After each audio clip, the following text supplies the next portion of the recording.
Elle met 6 heures à répondre. Toi, tu réponds dans la minute. Elle annule un rendez-vous. Toi, tu te rends disponible la semaine suivante. Elle est distante, froide, absente. Toi, tu redoubles d'attention, de messages, de présence. Et plus tu fais ça, plus elle s'éloigne. Plus tu es là, moins elle te voit. Plus tu donnes, moins elle prend. Pourquoi ? Parce que tu es victime du sablier inversé. Dans un sablier normal, le sable coule du haut vers le bas. Toi, tu passes ton temps à retourner le sablier. Elle s'éloigne, tu retournes. Elle est froide, tu retournes. Elle ne répond pas, tu retournes. Tu passes ton temps à remettre du sable en haut en espérant que cette fois, ça va couler dans le bon sens. Mais ça ne marche pas comme ça. Plus tu retournes le sablier, plus le sable s'use, plus il perd de sa valeur, plus tu perds ton temps. Si tu es nouveau sur cette chaîne, abonne-toi maintenant. Like cette vidéo. Regarde jusqu'à la fin. Parce que ce que tu vas découvrir aujourd'hui, c'est pourquoi ta disponibilité tue le désir. Pourquoi plus tu sembles accessible, moins tu es désirable. Et comment inverser cette mécanique. Je vais te révéler le fonctionnement du sablier inversé. Pourquoi les hommes disponibles sont toujours ceux qu'on oublie. Pourquoi les hommes occupés, distants, souverains, sont ceux qu'on n'oublie pas. Machiavel l'appelait la rareté du prince. Les neurosciences appellent ça le paradoxe de la disponibilité. Moi j'appelle ça le sablier inversé. Et voici comment le remettre à l'endroit. Avant d'entrer dans le vif du sujet, une mise au garde à vous. Ce que je vais te révéler aujourd'hui, tu ne l'entendras nulle part ailleurs. Pas chez les coachs qui te disent « sois présent, sois disponible, montre-lui que tu tiens à elle ». Parce que ces coachs, ils confondent présence et valeur. La vérité, c'est que ta présence n'a de valeur que si elle est rare. Un tableau de maître dans un musée, tout le monde peut le voir, il a de la valeur. Le même tableau dans une décharge publique, il n'a plus aucune valeur. Toi, aujourd'hui, t'es dans la décharge publique. T'es tellement disponible qu'on te voit partout, tout le temps, sans effort. Et quand on voit quelqu'un partout sans effort, on finit par ne plus le voir du tout. Alors, si tu veux apprendre à devenir rare, à devenir un tableau de maître qu'on fait des heures pour voir, abonne-toi maintenant. Like cette vidéo. Et surtout, ne pars pas avant la fin. La dernière partie, c'est celle qui va retourner ton sablier. C'est fait ? On attaque. Écoute-moi attentivement, parce que ce point est cardinal. Tu as été conditionné. Depuis ton enfance, on t'a répété que pour être aimé, il fallait être présent. Que l'amour, c'était être là. Que la preuve d'amour, c'était la disponibilité. Alors tu es devenu disponible. Trop disponible. Tu réponds dans la minute. Tu es toujours partant. Tu te rends disponible au dernier moment. Tu annules tes plans pour elle. Tu adaptes ton emploi du temps au sien. Tu es là, toujours là, comme un meuble. Et qu'est-ce que tu récoltes ? Elle s'habitue. Elle considère ta présence comme acquise. Elle ne fait plus d'efforts. Pourquoi elle en ferait ? T'es déjà là, gratuitement, sans condition, sans attente. Je vais te confesser quelque chose. Il m'a fallu 15 ans pour comprendre ça. 15 ans à être le mec disponible, le mec qui répondait dans l'heure, le mec qui disait « oui, bien sûr, quand tu veux ». Je me souviens de C. Je l'avais rencontré, tout se passait bien. Premier rendez-vous, deuxième, troisième. Puis un jour, elle me dit qu'elle a besoin de temps, qu'elle est débordée, qu'elle me rappelle. Moi, je lui réponds « pas de souci, je suis là quand tu veux ». Grave erreur. Je suis là quand tu veux. C'est la phrase la plus castratrice que tu puisses dire. Ça veut dire « je n'ai pas de vie, je n'ai pas de valeur, je n'ai pas d'importance, je suis un service public. Utilise-moi quand tu as besoin ». Elle m'a rappelé 3 semaines plus tard. J'étais là. Bien sûr. On s'est vu. Elle est repartie. Elle m'a rappelé 1 mois après. J'étais là. Bien sûr. J'étais son option de secours, son plan B, son ticket de consolation. Et je l'acceptais. Parce que j'avais peur de perdre quelqu'un qui, de toute façon, ne me choisissait pas vraiment. Machiavel, chapitre 7. Les hommes offensent, ou par crainte, ou par haine. Traduction. La peur de perdre te rend faible, et la faiblesse fait fuir. Une étude de l'université de Stanford a démontré que la valeur perçue d'une personne est inversement proportionnelle à sa disponibilité perçue. Plus tu es disponible, moins tu as de valeur. Plus tu es rare, plus tu es cher. C'est l'économie de base. C'est la psychologie de base. C'est la vie. Repense à cette fille que tu avais dans la poche. Celle qui répondait toujours, qui était toujours dispo, toujours partante. Est-ce que tu la désirais vraiment? Ou est-ce que tu la tolérais en attendant mieux? Maintenant, retourne la caméra. C'est toi, le disponible. C'est toi qu'on tolère. C'est toi l'option de secours. Tu veux savoir pourquoi elle ne t'écrit pas? Parce qu'elle n'a pas besoin de t'écrire. Tu es déjà là. J'aime utiliser une métaphore pour expliquer ça. Imagine un sablier. Dans un sablier normal, le sable coule du haut vers le bas. Gravité. Évidence. Le temps passe, le sable descend, c'est naturel. Toi, aujourd'hui, tu passes ton temps à retourner le sablier. Elle s'éloigne, tu retournes. Tu lui écris. Elle est froide, tu retournes. Tu redoubles d'attention. Elle ne répond pas, tu retournes. Tu envoies un autre message. Tu crois que tu maintiens la connexion. En réalité, tu es juste un type qui s'agite avec un sablier pendant qu'elle regarde ailleurs. Le problème, c'est que le sable, à force d'être retourné, il s'use. Il perd de sa valeur. Il devient de la poussière. Toi, à force d'être disponible, tu deviens poussière. On ne te voit plus. On ne te désire plus. On ne te choisit plus. Les 3 piliers du sablier inversé. Pilier 1. L'inversion de la poursuite. Actuellement, c'est toi qui poursuis. Toi qui cours. Toi qui attends. Toi qui espères. Il faut inverser. Ce n'est plus toi qui la poursuis. C'est elle qui doit commencer à se demander où tu paies. Comment? En étant moins disponible. En répondant moins vite. En ayant une vie. En étant parfois absent. En lui montrant que tu n'es pas un acquis. Pilier 2. Le décalage systématique. Tu ne réponds jamais dans le même temps qu'elle. Jamais. Elle met 10 minutes, tu mets 15. Elle met 2 heures, tu mets 3. Elle met 1 jour, tu mets 1 jour et demi.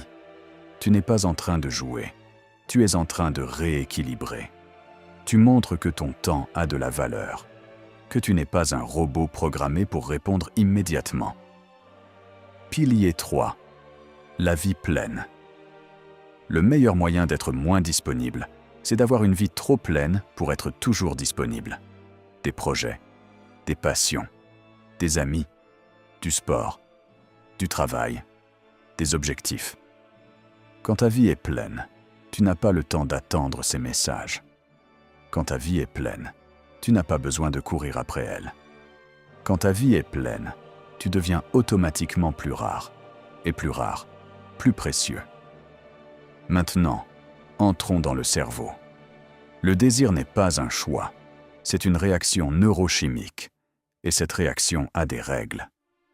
La règle numéro 1, le circuit de la récompense s'active quand il y a de l'incertitude, quand on ne sait pas si on va obtenir ce qu'on veut, quand il faut attendre, quand il faut faire un effort.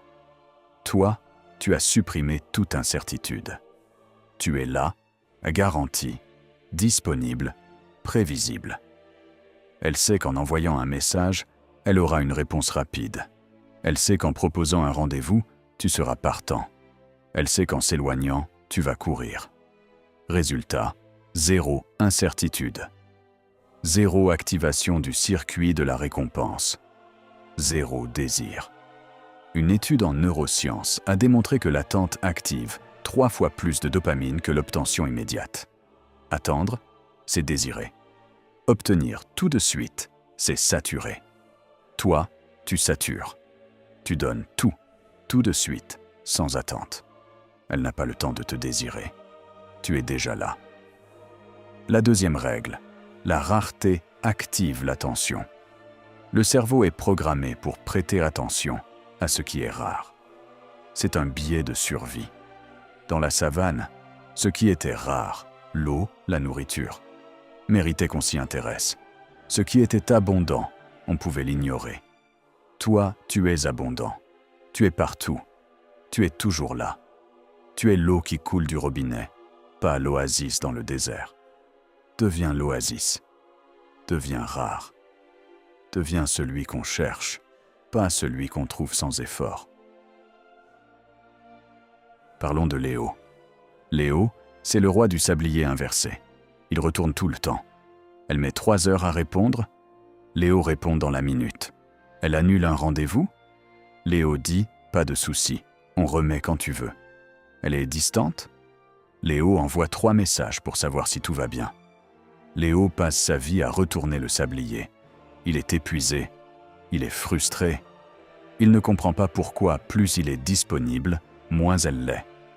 Un jour, il rencontre une fille qui, elle, est super disponible. Qui répond vite. Qui propose des rendez-vous. Qui est toujours partante. Léo trouve ça lourd. Il trouve ça collant. Il trouve ça needy. Tu vois le paradoxe? Léo reproche aux autres ce qu'il fait lui-même. Il ne supporte pas chez les autres ce qu'il est. Parce qu'au fond, il sait que c'est une faiblesse. Mais il continue. Parlons maintenant d'Alessandro. Alessandro, lui, a compris le sablier. Il ne le retourne pas. Il le laisse couler. Elle met 3 heures à répondre. Alessandro répond quand il a le temps. Parfois 2 heures, parfois 5, parfois le lendemain. Pas par jeu. Parce qu'il a une vie. Elle annule un rendez-vous. Alessandro dit « Dommage, j'avais décalé 2 trucs, mais c'est pas grave. » Et il ne propose pas de suite. Il attend qu'elle propose. Elle est distante. Alessandro ne relance pas. Il vit sa vie. Il fait ses trucs. Il est bien. Et elle? Elle commence à se demander où il est. Elle commence à s'inquiéter. Elle commence à désirer. Un jour, elle lui dit « Pourquoi t'es pas comme les autres mecs? Pourquoi tu cours pas après moi ?» Alessandro répond « Parce que je préfère être choisi que d'être une option. » Elle l'a choisi, et elle l'a gardé. Mais il y a une erreur que j'ai vu Alessandro commettre. Une erreur subtile. Il est devenu tellement rare, tellement distant, tellement absent, qu'il a fini par disparaître complètement. Une fille s'est lassée de courir après quelqu'un qui ne donnait jamais rien. C'est l'erreur du vainqueur. Confondre rareté et absence. La rareté, c'est être parfois là, mais précieusement. L'absence, c'est ne jamais être là. Alessandro a dû apprendre à doser. À être là quand c'était important. À être chaud quand elle avait fait des efforts. À récompenser l'investissement. Pas à punir tout le monde tout le temps. Maintenant, entrons dans le concret. Voici les 5 règles à appliquer pour remettre ton sablier à l'endroit. Règle numéro 1.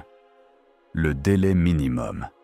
Tu n'envoies jamais un message dans les 10 premières minutes après avoir reçu le sien. Jamais. Tu laisses passer, tu fais autre chose. Tu réponds quand t'as le temps, pas quand t'as envie. Pourquoi? Parce que répondre tout de suite, c'est dire « Je n'ai rien de mieux à faire que t'attendre ». Règle numéro 2. Le ratio 1,5. Tu multiplies son temps de réponse par 1,5. Elle met 10 minutes, tu mets 15. Elle met 2 heures, tu mets 3. Elle met 1 jour, tu mets 1 jour et demi. C'est pas du calcul, c'est du rééquilibrage. Tu lui apprends que ton temps a de la valeur. Règle numéro 3.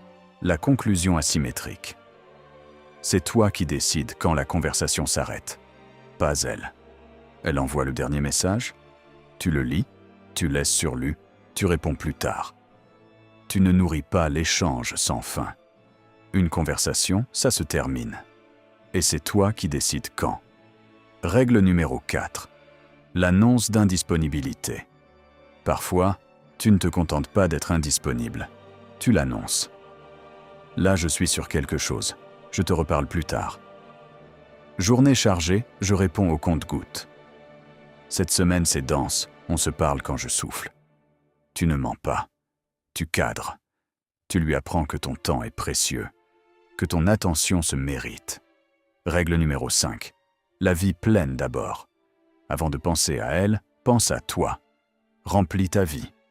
Projet, passion, objectifs, amis, sport, lecture, apprentissage. Quand ta vie est pleine, tu n'as pas le temps d'être trop disponible. Et c'est ça qui la rendra plus disponible. Voici le conseil le plus puissant, l'arme secrète que je réserve pour la fin. Le vrai pouvoir, ce n'est pas d'être moins disponible, c'est d'être tellement occupé à devenir l'homme que tu veux devenir que tu n'as même pas le temps de te poser la question. Quand tu es en train de construire ta vie, de poursuivre tes objectifs, de devenir la meilleure version de toi-même, la disponibilité n'est même plus un sujet. Tu réponds quand tu peux. Tu es là quand tu veux. Tu n'attends pas. Tu ne comptes pas. Tu ne retournes pas le sablier. Parce que ton sablier est déjà bien orienté. Il coule vers ta propre vie, pas vers elle. Elle devient un invité dans ton monde, pas le centre de ton univers. Et c'est exactement là qu'elle voudra rester. Je vais être honnête avec toi. Il m'a fallu 15 ans pour arrêter de retourner le sablier. 15 ans à répondre trop vite, à être trop dispo, à courir après. 15 ans à me demander pourquoi je finissais toujours par être l'option, jamais le choix. Ce n'est pas facile de changer, parce que toute ton éducation te pousse à être présent, à être disponible, à être là. La première fois que tu vas laisser un message sans répondre, tu vas te sentir mal. Tu vas avoir peur de la perdre. Tiens bon. Après 3, 4, 5 fois, ça deviendra naturel. Et tu verras la différence. Les femmes qui restent ne sont pas celles que tu as courues après. Ce sont celles qui ont couru après toi. Dans le codex des 48 lois machiavéliques de la séduction, je consacre 3 lois entières à cette mécanique. Loi 9, laisse-les attendre. L'impatience est le berceau du désir. Loi 14. Sois le sablier, pas le sable. Loi 27. L'absence annoncée vaut mieux que la présence fade. Le codex arrive bientôt en précommande exclusive. Lien en description pour être averti. Et il y a quelque chose de plus profond. Un niveau au-dessus. Des protocoles neurochimiques précis pour reprogrammer ton rapport à la disponibilité. Ça s'appelle neuroséduction. Et ça viendra après. Pour ceux qui auront prouvé qu'ils maîtrisent d'abord les bases. Mais d'abord, le codex. D'abord, des mois de pratique. Résumons. 1. Ta disponibilité n'est pas un signe d'amour, c'est un signe de faiblesse. Plus tu es disponible, moins tu es désirable. 2. Le sablier inversé, c'est cette mécanique où plus tu retournes le sablier, plus le sable s'use et perd sa valeur. 3. Les 3 piliers, l'inversion de la poursuite, le décalage systématique, la vie pleine. 4. Les 5 règles, délai minimum, ratio 1,5, conclusion asymétrique, annonce d'indisponibilité, vie pleine d'abord. 5. L'erreur du vainqueur. Confondre rareté et absence. La rareté, c'est être parfois là, précieusement. L'absence, c'est ne jamais être là. 6. Le vrai but, être tellement occupé à devenir toi-même que la disponibilité n'est plus un sujet. Maintenant, pose-toi cette question. Tu as 60 ans. Tu es dans ta cuisine, un matin. Tu prépares ton café. Il est tôt, la maison est silencieuse. Et là, sans prévenir, tu repenses à toutes ces années où tu as attendu. Attendu ces messages. attendu ses appels, attendu qu'elle revienne. Toutes ces nuits à checker ton téléphone. Toute cette énergie gaspillée à être disponible pour quelqu'un qui ne l'était pas pour toi. Est-ce que tu te remercies d'avoir économisé 27 € sur un guide? Est-ce que tu te félicites d'avoir regardé une vidéo et d'être passé à autre chose? Ou est-ce que tu te maudis d'avoir attendu trop longtemps pour apprendre ce qui devait l'être? Il m'a fallu 15 ans pour comprendre ça. 15 ans. Tu crois que tu vas tout rattraper en regardant cette vidéo une fois? Si tu veux te réveiller à 60 ans frustré, amer, à regarder le passé en te demandant pourquoi tu as attendu toute ta vie. Ne change rien. Continue à être disponible. Continue à répondre dans la minute. Continue à être l'option. Mais si tu veux que ça change, si tu veux devenir l'homme qu'on attend, qu'on désire, qu'on choisit, alors abonne-toi. Regarde chaque vidéo. Prends des notes. Applique. Échoue. Recommence. Et quand le codex sortira, choisis-toi pour une fois. Le choix t'appartient. Avant que je te laisse, j'ai une mission pour toi. Je veux que tu racontes en commentaire la fois où ta disponibilité t'a le plus joué des tours.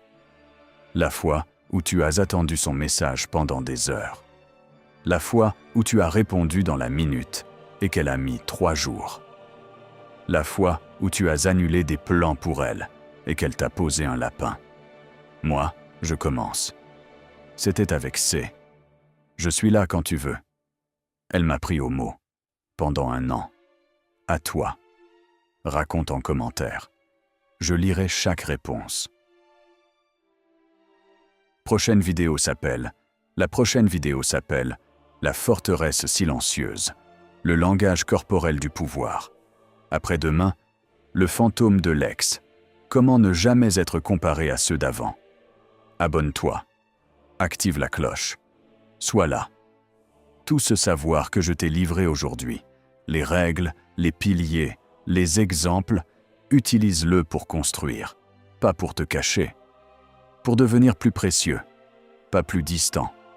Le prince n'est pas absent. Il est souverain. Il est là quand il faut, où il faut, comme il faut. Et c'est pour ça qu'on le désire. Souviens-toi, sois le prince. Laisse-les venir à toi.